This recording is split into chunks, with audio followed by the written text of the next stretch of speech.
If Confucius found the meaning of life in virtue, and Pythagoras found it in mathematics, Hippocrates' focus was balance. Although Hippocrates wrote little of the works which bear his name, he emphasized the importance of clinical observation and the physical, not spiritual, causes of diseases. One of the great doctors of his time, Hippocrates prescribed remedies for illnesses which were thought to be caused by an imbalance of 4 basic elements: earth, air, fire, and water.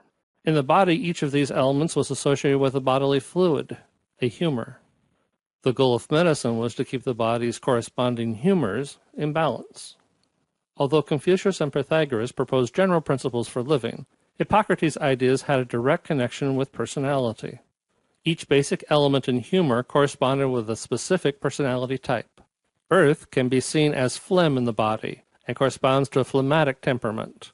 Individuals who are phlegmatic are calm, unemotional, and slow as earth.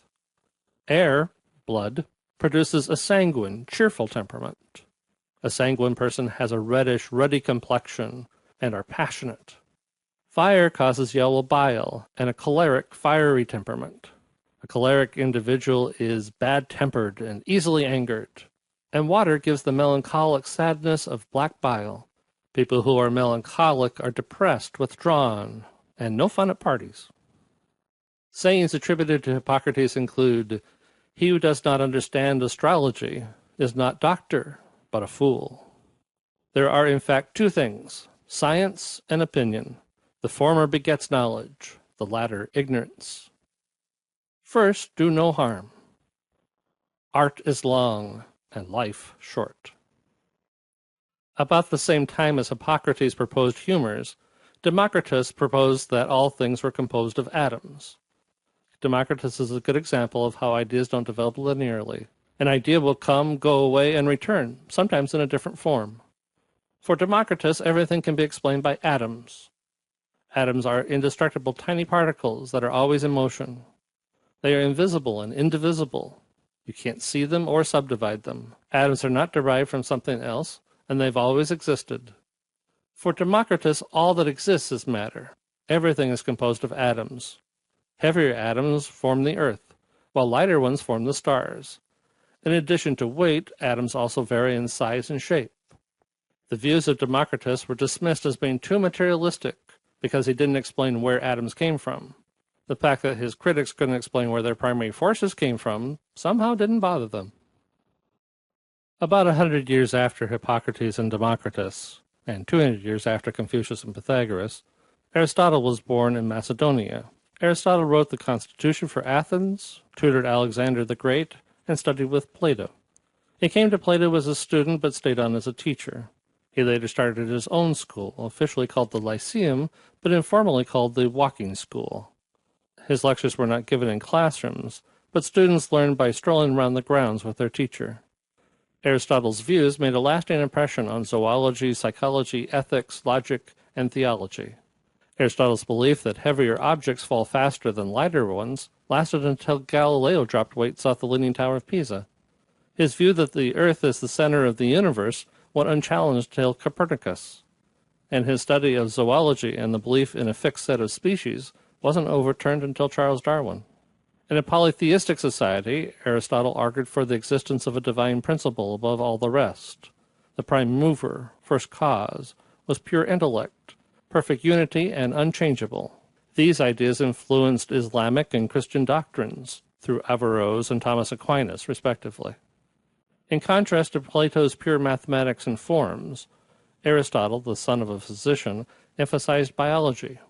Instead of dividing form from matter, Aristotle believed them to be inseparable. His metaphysics stated that form could exist without matter, but matter cannot exist without form. Consequently, Aristotle held that the soul is associated with the body. Like Hippocrates, Aristotle noted 4 basic elements, each with its own specific gravity.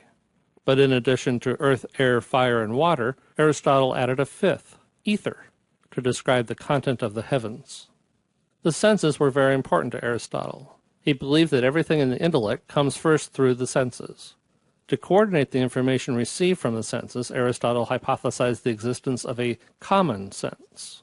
Although Aristotle's psychology was the study of the soul, he proposed 3 laws of association. similarity, contiguity, and opposites, which are still applied in learning theory today. Cognitive psychologists would also be comfortable with Aristotle's differentiation between the passive and active mind. According to Aristotle, people have habits, but because they have free will, it is impossible to accurately predict their behavior. For Aristotle, the soul governs the intellectual and moral aspects of human behavior. Like Plato, Aristotle employed dialectic reasoning, which tests logical consistency. But he also used analytic reasoning, deductive reasoning from principles based on careful observation.